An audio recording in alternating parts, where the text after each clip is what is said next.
Hola, buen día. Mi nombre es Sally Alitzel Magaña López. Estudio en la Universidad Juárez Autónoma de Tabasco en la División Académica de Ciencias de la Salud. La carrera es cirujano dentista. De parte de la materia de histología y embriología bucodental, les voy a hablar un poco del tema de embriología especial bucomaxilofacial. Como primer punto tenemos el desarrollo de la cabeza, que es la formación y desarrollo que comprende de dos porciones, que es la porción neurocraniana y la porción visceral.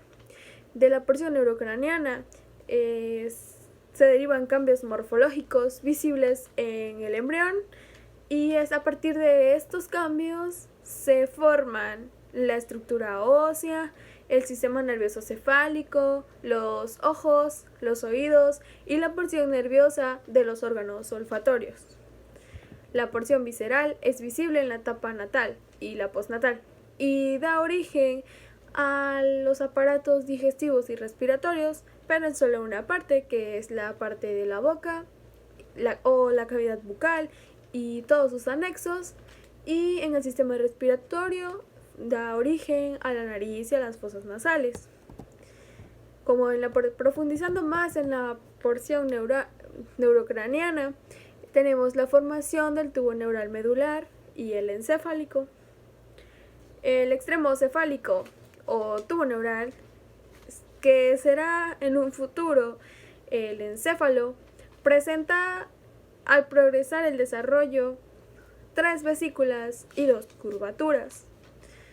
Estas poco a poco, en la semana 5, las vesículas prosencefálicas y las rombocefálicas se dividen en dos, abriendo así el cambio que sería del encéfalo a 5 vesículas. Ya de ahí la cavidad del tubo neural da origen al sistema ventricular, que se sitúa en el centro del sistema nervioso. Algunas células neuroectodermas que se encuentran en los bordes laterales del canal neural no se incorporan a la pared del tubo neural. Estas forman crestas neurales que se originan la mayor parte del sistema nervioso periférico. Otras células de las crestas proliferan y migran para constituir poblaciones celulares llamado ectomesentéricas y neuroectodérmicas. Contribuyen a formar parte de las estructuras de la cara y los órganos dentarios. Al cerrarse el canal neural para formar el tubo neural, comienza su histogénesis y progresan hasta aproximadamente el séptimo mes. Las células neuroectodérmicas de la pared del tubo neural se multiplican y se disponen en 3 capas. La capa interna o zona ependimaria, la capa media o zona de manto, la capa periférica o zona marginal. Durante la vida prenatal, el origen bucomaxilofacial es la primera del organismo que experimenta la maduración del sistema neuromuscular.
En la porción visceral se da la formación de los arcos branquiales y de sus derivados.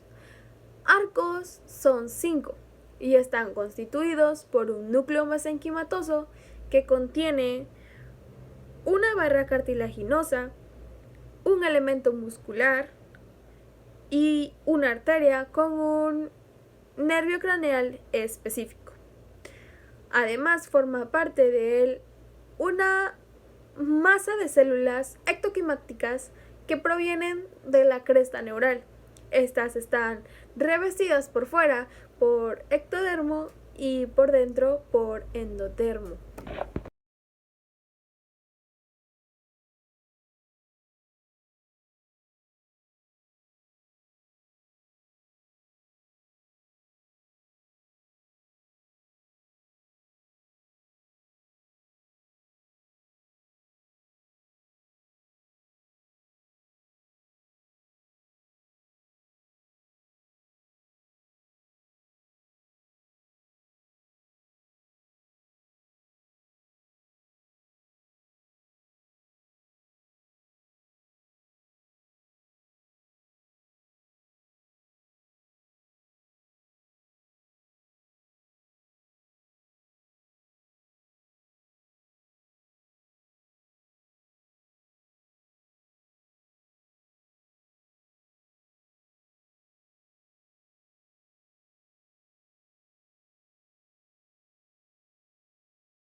Como segundo punto tenemos la cavidad bucal, la formación del techo y el piso de la boca.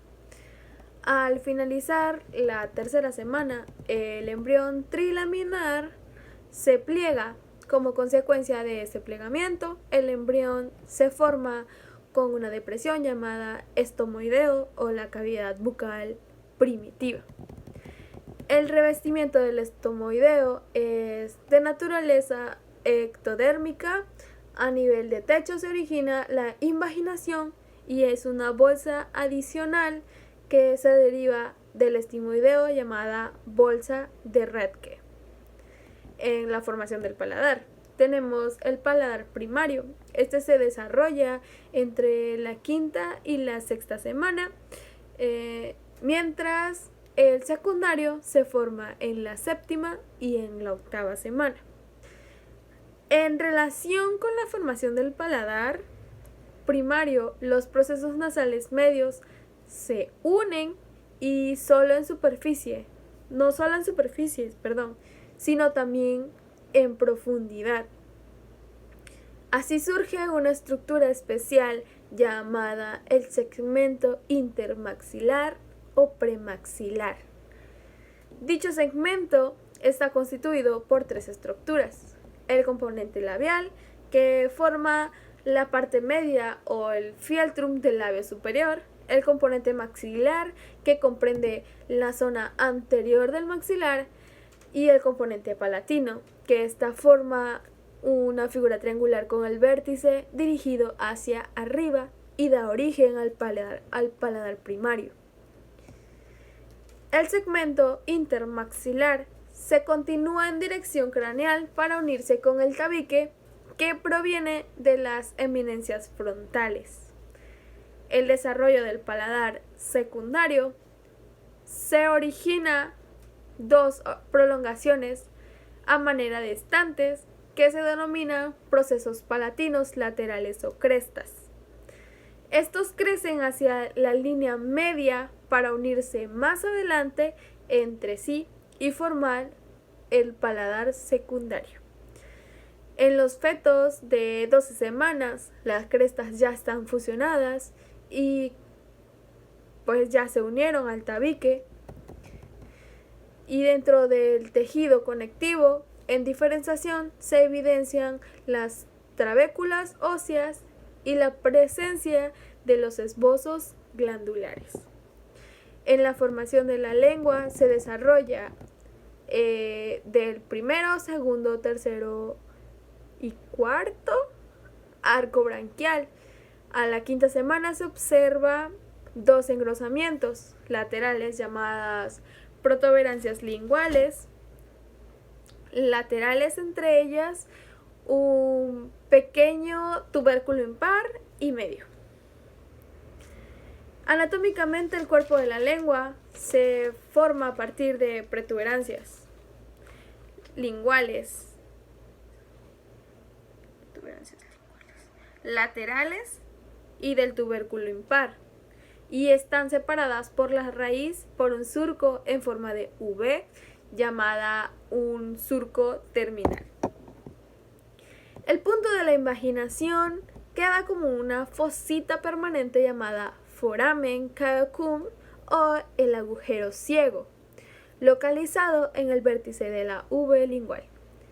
Las papilas linguales comienzan a esbozarse de la superficie de la mucosa dorsal a las semanas 8. Las papilas fungiformes son las primeras en diferenciarse, luego las filiformes y por último las calciformes. El siguiente punto que se da a conocer en nuestro tema es el desarrollo de los tejidos duros, que es la formación de los huesos, que involucran dos procesos muy complejos que tienen lugar en forma simultánea: la histogénesis del tejido óseo y el desarrollo del hueso como órgano por un mecanismo de osificación. La histogénesis de desarrollo del tejido óseo se inicia a partir de células osteoprogenitoras que se derivan de las células mesenquimáticas. El mecanismo de osificación se realiza por sustitución o remoción del tejido conectivo por otro nuevo tejido, el tejido óseo, que conduce a la formación de los huesos. En la formación de los huesos tenemos que existen dos tipos de osificación: la intramembranosa y la endocondral o molde cartilaginoso. En la intramembranosa tenemos que los centros de osificación se caracterizan por poseer abundante capilar, fibras, colágenos y osteoblastos que elaboran sustancias osteoides que se disponen formados trabéculas que constituyen una red tridimensional esponjosa. Y en la endocondral tenemos que el molde del cartílago hialino es el que guía la formación ósea por remoción del cartílago, quien experimenta numerosos cambios como la proliferación y la hipertrofia. El siguiente tema, no es un tema, es un subtema, son los huesos del neurocráneo y el viscerocráneo. El neurocráneo está constituido por la caja ósea o la calota, y aquí se considera a su vez dos porciones, que es la bóveda craneana, la base del cuello. La bóveda craneana también es llamada osteocráneo y la base del cráneo también es llamada como condrocráneo. El viscerocráneo está constituido por los huesos de la cara, en los que predomina la osificación intramembranosa. Tenemos también la osificación del maxilar inferior y la osificación del maxilar superior. Para resumirles, el maxilar inferior se ofrece con un mecanismo llamado yuxtaparacondral, que en el cartílago de Meckel, denominado cartílago primario, sirve como un sostén, pero no participa en la osificación. Esta se efectúa en forma de una estructura paralela umbrada del lado del cartílago. Y la osificación del maxilar superior se da en la sexta semana y parte de 2 puntos.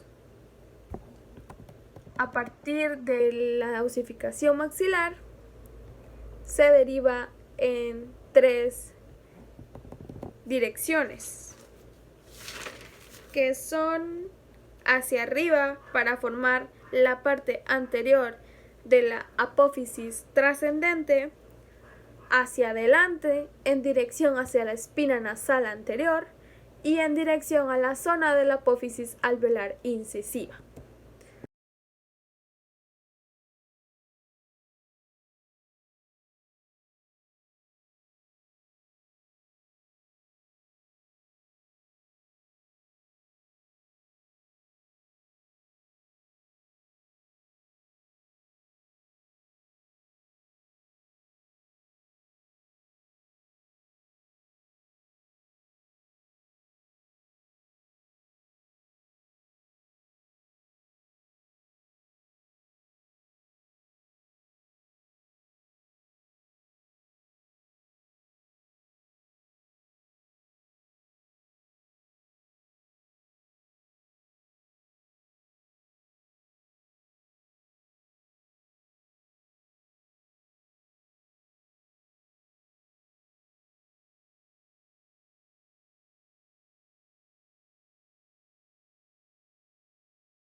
Según Gardner, el crecimiento del cráneo y el desarrollo es un proceso muy complejo que compensa de 4 fenómenos biológicos diferentes. El primer grado es la sustitución de cartílago por el hueso.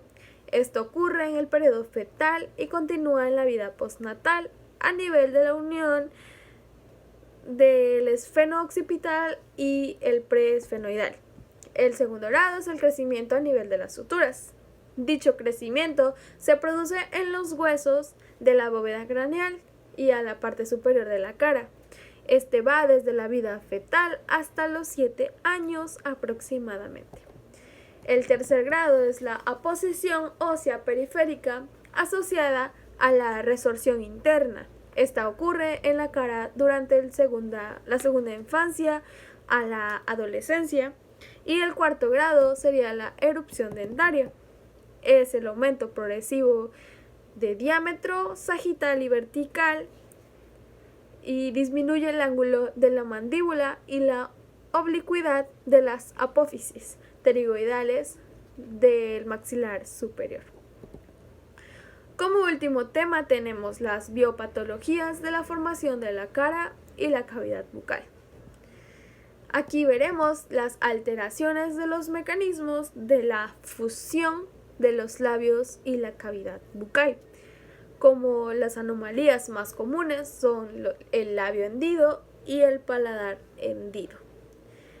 El labio hendido es una anomalía congénita muy frecuente en la cara, en el que las hendiduras producidas por la falta de fusión que varían desde una pequeña cisura hasta una división completa del labio que alcance el orificio nasal. El paladar hendido es una malformación que a veces suele ir acompañada del labio hendido y este es frecuente en las mujeres. Esta es la diferencia. El paladar hendido es frecuente en mujeres y el labio hendido es frecuente en hombres. Y como última anomalía tenemos la fisura lingual. Entre estas malformaciones de las mucosas tenemos la lengua fisurada, que es cuando la superficie dorsal de la lengua se caracteriza por representar fisuras profundas. Tenemos la anquioglosia, que es donde hay un frenillo corto y es la parte que sujeta a la lengua contra el piso de la boca. Tenemos la lengua abílida, que es el resultado de la falta de fusión de los procesos linguales laterales. Las alteraciones de los mecanismos de la fusión de la cara. Tenemos hendiduras faciales que se dividen en dos: hendidura facial oblicua y transversal. La oblicua se produce por falta de fusión del proceso nasal externo con el proceso maxilar que le corresponda, y la hendidura facial transversal se da por la falta de fusión superficial de los procesos maxilares y mandibulares. Estas pueden dar una boca muy grande, que se le llama macrostomía, o una boca muy pequeña, que es microstomía. En las alteraciones de los mecanismos de crecimiento tenemos la macroglosia y la microglosia. La macroglosia es una hipertrofia generalizada que nos da una lengua muy grande, y la microglosia es el hipodesarrollo lingual que va acompañada de una micrognatia. Nuestro penúltimo tema son los quistes. Están los quistes tiroglosos, los quistes de desarrollo, explico. Los quistes tiroglosos pueden producirse en la base de la lengua y persisten por parte de un conducto tirogloso. Y los quistes de desarrollo son anomalías producidas por los restos epiteliales en el sitio de fusión